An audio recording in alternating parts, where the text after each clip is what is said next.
I think Infinix should call this phone the Terminator. Transparent back and kills every phone in this category by a mile. Hi there, here is the Infinix GT10 Pro that I've been using for over 2 weeks now. I even traveled with it, took lots of pictures, basically used it enough in every condition to know how it stacks up in practical day-to-day use. And I gotta say, Infinix has almost perfected this one. Especially when you look at the price, for under 20,000, there's nothing that can beat this. It's easily one of the most value for money devices out there. But of course, not everything is perfect. So in this video, we'll cover the nitty-gritties, my user experience, the gaming experience, the camera, and yes, the much talked about design. So you can decide if you should buy the Infinix GT10 Pro or not. Let's begin. Now everyone says this looks like a rip-off of the Nothing phone. I'd say yes and no.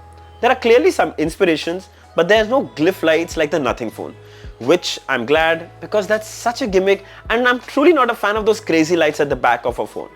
Though there is a small LED light on the top which turns on while charging, while notifications and while phone calls. By the way, you can also customize it from the settings.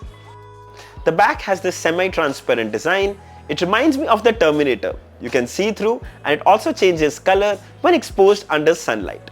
The camera module also has this very futuristic touch. Full marks to the design team. Truly impressive. The frame is made of polycarbonate, not the best to touch, and above all it's glossy, so it's a fingerprint magnet. So I'll advise you use the provided cover. I would have loved to see it have metal frame, but then that would have also drastically increased the weight. Because now this phone weighs only 187 grams, which is pretty light for a big phone like this. It surely looks more heavier than it feels. Coming to the ports. So there's a headphone jack at the bottom, which I'm sure most gamers would appreciate. It's always handy. Then dual stereo speakers, one at the bottom, and the earpiece doubles as a secondary speaker. Now, let me tell you, they get loud and sound really good too. But it feels a little imbalanced at times, which is expected because the top speaker isn't exactly top firing. It's kind of cost cutting, but does the needful. Here's a quick demo.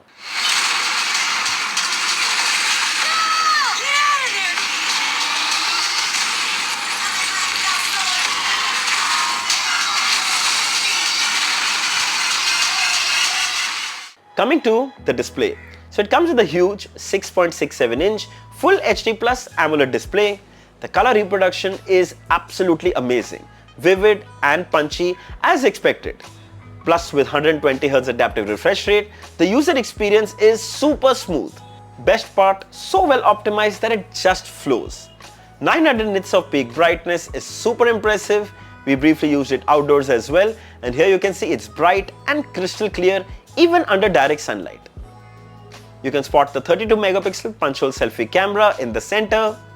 It comes with an in-display fingerprint scanner which is really responsive and quick to unlock. However, I wish that the placement was a little higher because you have to really stretch your thumb at times, but that could be nitpicking. Overall, it works really well.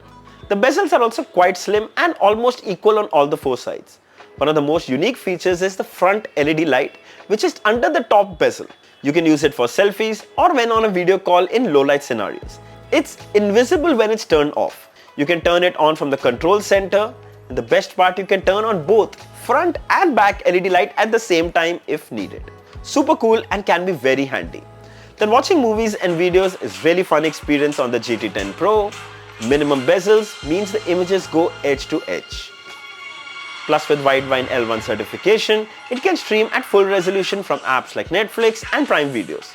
Sadly, no Dolby Vision support. But yes, HDR10 support is there and videos look and play perfectly. Here's a 4K 60fps HDR video streaming from YouTube without any lag or stutter. Trust me, you're going to love watching videos on this phone.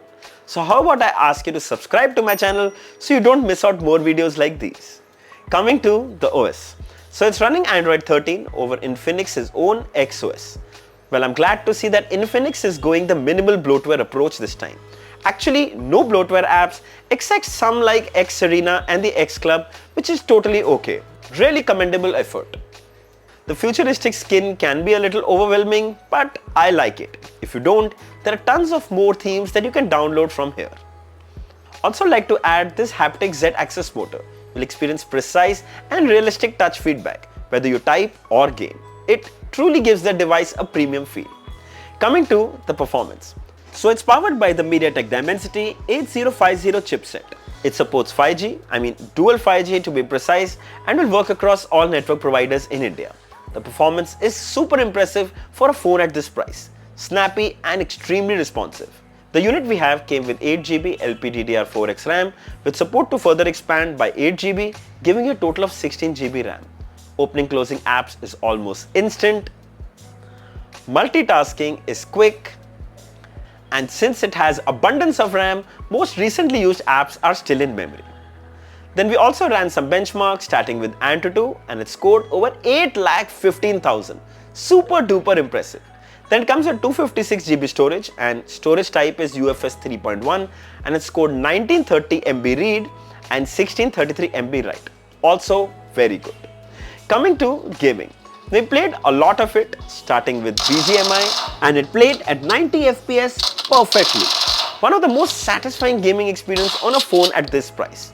Absolutely knocked it out of the park. Without making it too complicated, it didn't heat up too much and was very comfortable to play even for long hours.